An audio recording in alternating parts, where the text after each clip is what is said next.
YouTube ప్రేక్షకులకు అందరికీ నమస్కారం. మీరెందుకు విజేతలు కాకూడదు అన్న మన సీరియల్ ఇప్పటికీ 8వ ఎపిసోడ్కు చేరుకున్నాం.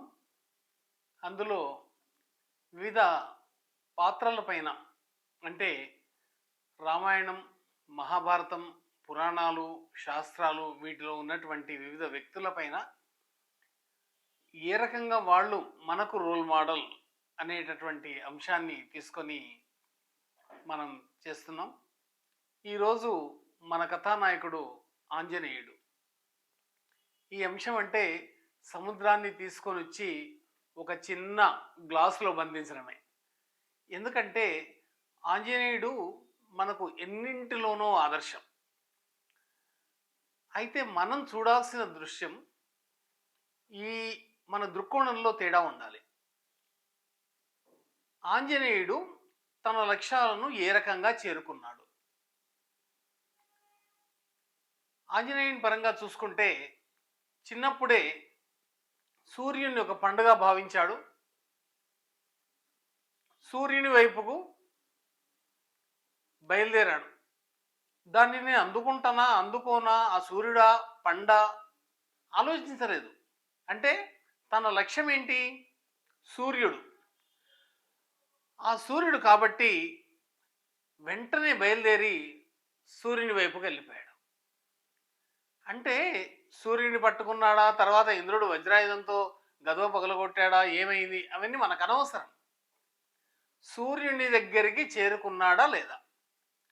ఒక కాంపిటేటివ్ ఎగ్జామ్ రాసేటటువంటి విద్యార్థి, ఒక పోటీ పరీక్ష రాసేటటువంటి విద్యార్థి, అది ఎలాంటి పోటీ పరీక్ష కానీ తన లక్ష్యం క్లియర్గా ఉండాలి.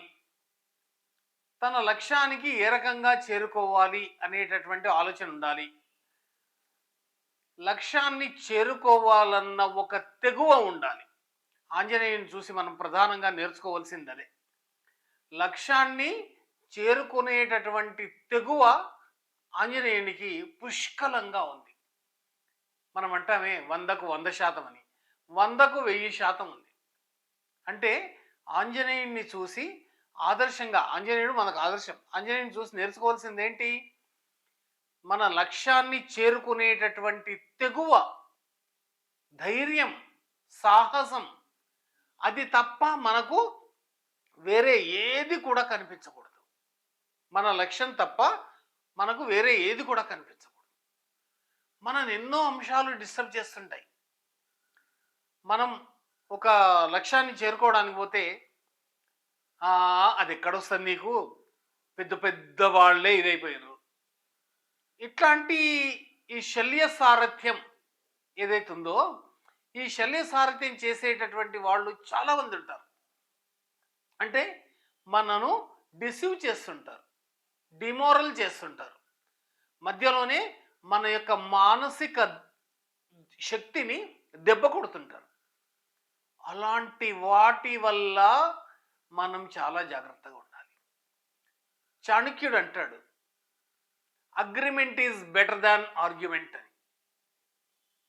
Agreement is better than argument.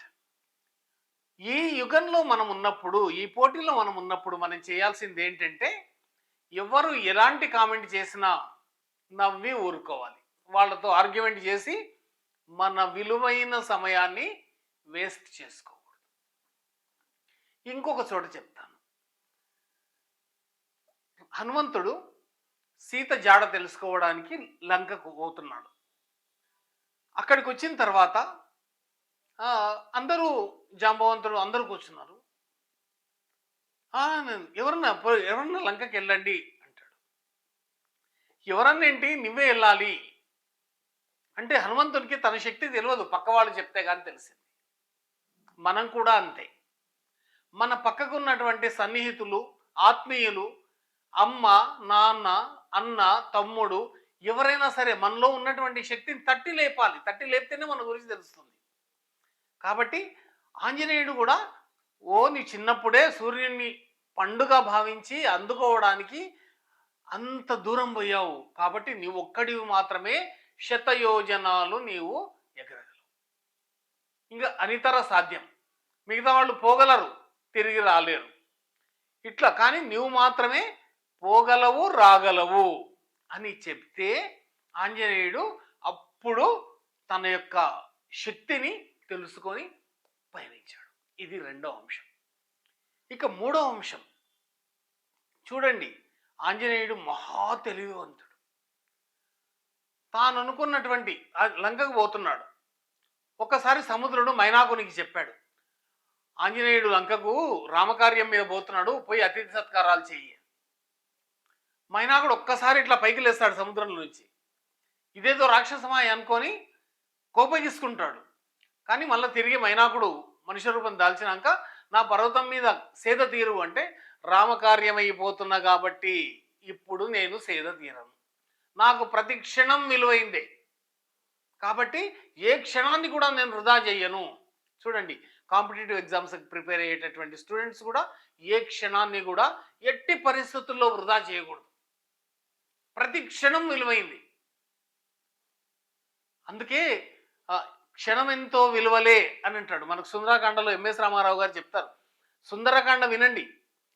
ఈ విద్యార్థులు ఆంజనేయుడిని ఆదర్శంగా తీసుకోవాలంటే సుందరకాండ ఒకసారి వినండి. ఎంత నిబద్ధతతో ఆంజనేయుడు అక్కడికి పోతాడు. సింహక ఇంకా తెలివిని ఉపయోగించడం చూడండి. సింహిక రాక్షసి కాయం పెంచుతుంది. నిన్ను మింగమని నాకు బ్రహ్మ వరమిచ్చిండు అంటది. ఒక్కసారి పెద్దగా పెరుగుతుంది. ఆంజనేయుడు కూడా పెద్దగా కాయం పెంచుతాడు. ఆ నోరు తెరుస్తుంది పెద్దగా. ఒక్కసారి సూక్ష్మ రూపమై లోపలికి వెళ్ళి బయటకు వచ్చేస్తాడు. అంటే తెలివి, యుక్తి. ఎక్కడైతే యుక్తి అనువు కాని చోట అధికులమన్నరాదు, కొంచెం ఉండుటెల్ల కొదువగాదు, కొండ అద్దమందు కొంచెమై ఉండదా విశ్వదాభిరామ విరమయం. అక్కడ అనవసరమైనటువంటి టైం వేస్ట్ ప్రోగ్రాం పెట్టుకోలేదు. యుక్తిని ప్రదర్శించిండు, వెళ్ళిపోయాడు. ఈ విధంగా ఆంజనేయుడు తన యొక్క శక్తియుక్తులను ఇచ్చేశాడు. మళ్ళీ రామరావణ యుద్ధంలో సంజీవని పర్వతాన్ని తెమ్మంటారు, సంజీవని మొక్కను తెమ్మంటారు. సంజీవని మొక్క ఎట్లాంటిదో తెలియదు ఆయనకు. పర్వతం మీద తీసుకొని వచ్చాడు. ఎందుకంటే టైం వేస్ట్ చేయకూడదు, ఇక్కడ ప్రాణాలతో ముచ్చట. కాబట్టి ఆంజనేయుడు తన తెలివి, నీకు తెలియదు మొత్తం తీసుకుని రా, పర్వతమే ఎత్తుకొని వచ్చాడు సంజీవని పర్వతాన్ని. ఇది ఆంజనేయుడి నుంచి మనం నేర్చుకోవాల్సిన విషయం. ఇంకొకటి కూడా చెప్తారు. అక్కడికి పోయిన తర్వాత ఆంజనేయుడు బ్రహ్మాస్త్రాన్ని కట్టుబడి రావణం ముందరికి పోయి, ఆయన మహాజ్ఞాని ఆంజనేయుడు, రావణుడికి చెప్తాడు, అయ్యా నువ్వు చేసిన పని మంచిది కాదు, నువ్వు గొప్ప జ్ఞానివి, చాలా పండితునివి, పరధారాన్ మహాప్రాజ్ఞాన్ ఓపరుద్ధం త్వమర్హసి, ఇతరుల భార్యను తీసుకురావడం తప్పని నీకు తెలియదా, ఇతరుల భార్యను అపహరించడం తప్పని నీకు తెలియదా అని రావణుడు అడుగుతాడు. అంటే ఆయన ఆంజనేయుడు కూడా రావణుడితో సమానమైనటువంటి పండితుడు. అంటే ఇటు జ్ఞాని, తన సంకల్పాన్ని మొక్కపోకుండా నెరవేర్చుకునేటటువంటి శక్తిశాలి, తన గురించి తనకు తెలియని అమాయకుడు, లక్ష్యం కోసం అత్యంత వేగంగా పోయేటటువంటి వాడు, క్షణం కూడా వృధా చేయలేదు, క్షణం కూడా వేస్ట్ చేయలేదు. తర్వాత మళ్ళీ ఏదన్నా సమయంలో ఆ సంజీవని పర్వతాన్ని తెమ్మంటే టైం వేస్ట్ ఎక్కడైపోతుందో అని పర్వతాన్ని మొత్తం పిగిలించుకొని వచ్చాడు. ఈ 5 అంశాల నుంచి పోటీ పరీక్షలకు ప్రిపేర్ అయ్యేటటువంటి విద్యార్థి ఏం నేర్చుకోవాలో ఒక్కసారి మీరు ఆలోచించండి. ఎందుకంటే ఆంజనేయుడి గురించి విపులంగా చెప్పాలంటే రోజులు పడుతుంది. అది కాదు, మనకు కావాల్సింది ఏంటి, మనకు కావాల్సింది ఎంతనో అంతవరకు మాత్రమే మనం తీసుకోవాలి. కాబట్టి ఒకటి, పోటీ పరీక్షల్లో ప్రిపేర్ అయ్యేటటువంటి విద్యార్థి అనవసరమైన విషయాలను ఆలోచించకూడదు, తన లక్ష్యం వైపుకు తాను దూసుకొని వెళ్ళాలి, ఎక్కడ కూడా సమయాన్ని వృధా చేయకూడదు, ఏ ఇతర అంశాలను ఆలోచించకూడదు, అవసరమైతే మొత్తం సబ్జెక్ట్ అంతా కూడా ఒక్కసారి పిండి కొట్టేసి నేర్చుకోవాలి. ఈ 5 విషయాలను ఆంజనేయుని ద్వారా మనం ఆదర్శంగా తీసుకుంటే విజయం మనది. నా వీడియోలను మీకు నచ్చినట్టయితే సబ్స్క్రైబ్ చేయండి, షేర్ చేయండి, లైక్ చేయండి. నా యొక్క వీడియోలను ఆదరిస్తారని భావిస్తూ నమస్కారం.